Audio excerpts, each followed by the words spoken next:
Target 57, 8 ওভারে খেলা। Rasel Krishna open করতে গিয়েছে। আমি প্রথম কটই চাবাস প্রথম বলে কিন্তু রাসেল 6। লেগ স্টাম্পের বল ছিল ডাইরেক্ট 6।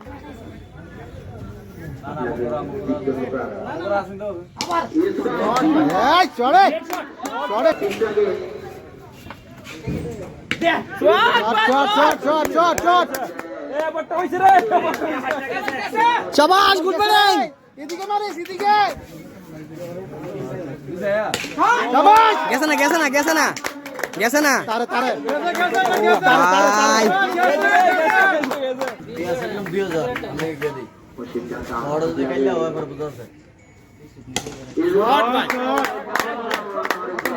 ভাই সুপার শট। দর্শক কিন্তু খুব সুন্দর ক্যাচ ধরে নিয়েছে।